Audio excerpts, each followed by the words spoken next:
What's up everyone? So meron tayo ditong nakikitang setup na solar setup. So ito yung battery niya, 100 ampere hour. Ito ay lead acid solar battery siya. Ito naman setup na siya.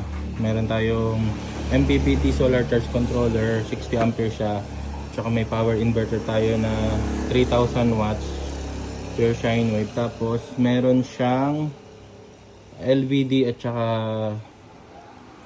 relay na 100 amperes 12 volts. Ito naman yung tinatawag na low voltage disconnect. So meron din siyang breakers. Tapos outlet. And pagaganahin natin siya. So i-on natin to para gumana yung setup. Ayan. Kita nyo 12.7 volts siya dito sa monitor ng LVD, pero dito sa monitor ng inverter wala pa kayong makikita kasi meron siyang time delay. So may time delay siya. Ito naman umiilaw, may backlight siya. Ayan. Sa gabi umiilaw yan. Actually dito nilalagay yung solar panel cable. Yung free natin dito na solar panel is 200 watts monocrystalline. Ito naman kasama na rin to 100 ampere hour na 12 volts. Tapos free na rin yung cable, mga 0.5 per wire, red at saka black. Tsaka may kasama rin to na ayan, tumunog na siya. So 1 minute na tumunog na.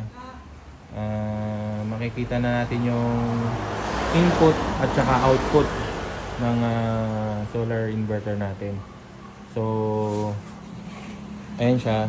Tapos pwede natin tong buksan, tong breaker na to para magamit to. So pindutin natin tong switch. Ayan. Pwede na tayo magsaksak ng appliances like electric fan. Pwede rin cellphone charger, dalawang may adapter.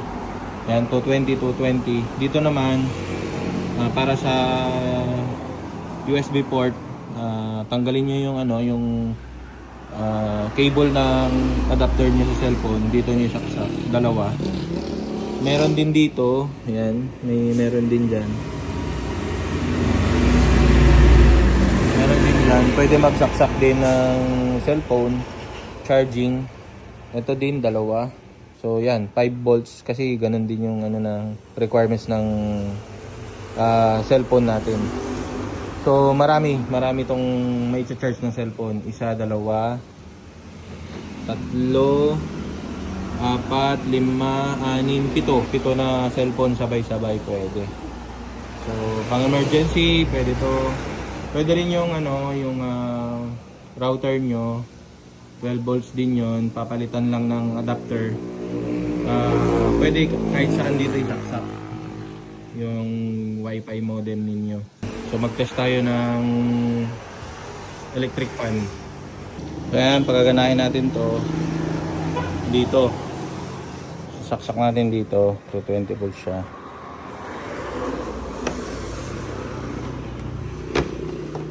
Yan, tibay. Ayan, gumagana siya.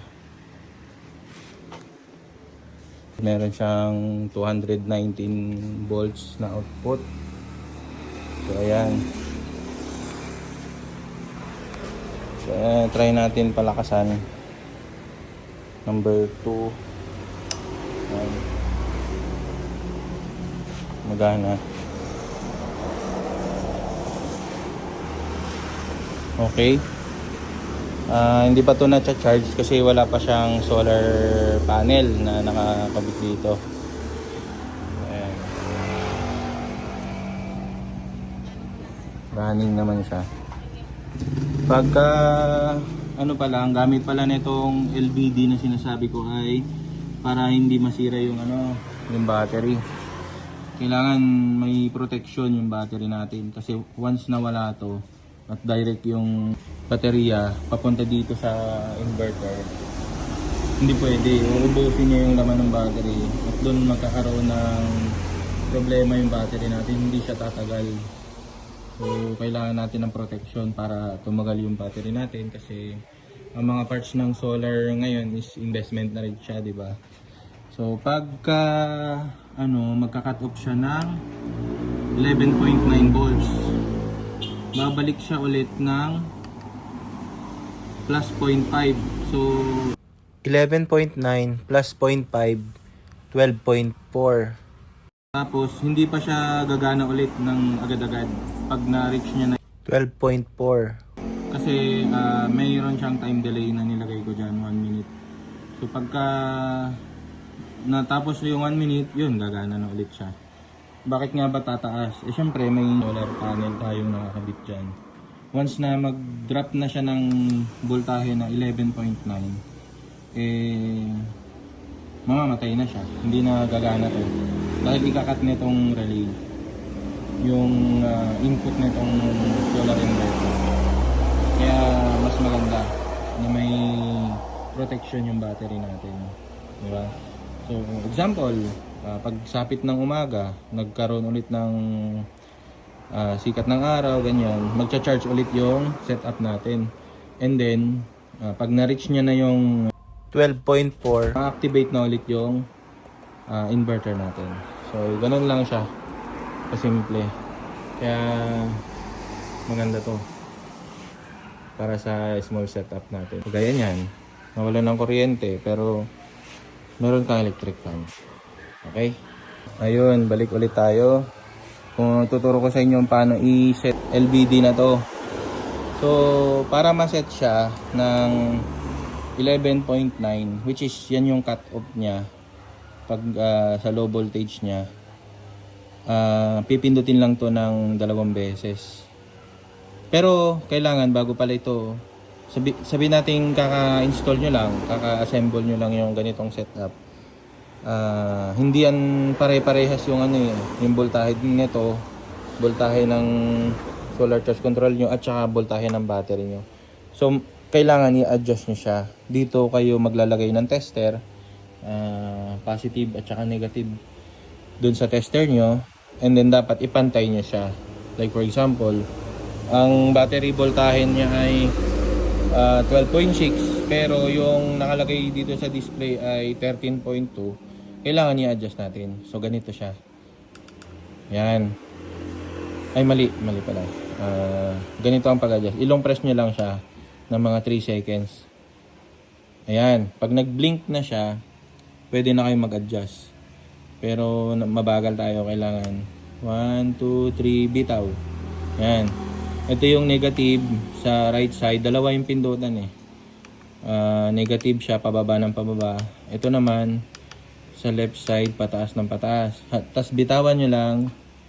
Pag nawala na yung blink, nakaset na siya. So dapat pantay-pantay yung battery at saka dito.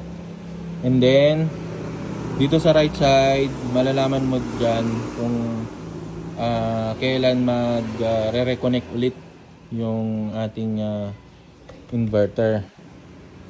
So i-add nyo lang siya. Ito 11.9 plus 0.5, 12.4. So ayun, magre-reconnect siya ng ganun.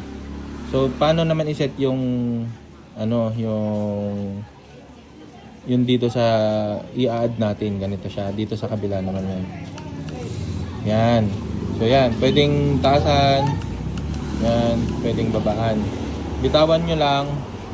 And yan, nag-set na siya. So ayun na siya. So at paano naman yung time delay? So ganito yan, yung time delay, ilulong press naman tong kanan na button. So yung kanina, kung paano i-set yung voltahe nitong nasa display, ilong press lang tong kaliwa ng 3 seconds. Ito naman yung timer delay niya, time delay. So ilolong press lang natin ito ng 3 seconds. 1, 2, 3. Yan. So meron siyang 1 minute. Pwedeng dagdagan, pwede naman wala. Yan. Pwedeng wala. Pero mas maganda may time delay para hindi mabigla yung ating inverter pag nag-reconnect siya. So subukan natin i-set yon, time delay. Long press, 3 seconds. And then, yun. Add tayo ng 1 minute. Bitawan lang at yun na. Ano na siya, nakaset na siya ng 1 minute. Yun yung recovery, ano niya, period niya, 1 minute. Para mag-reconnect dito sa inverter natin. So, ganun lang. Kasimple. Thank you.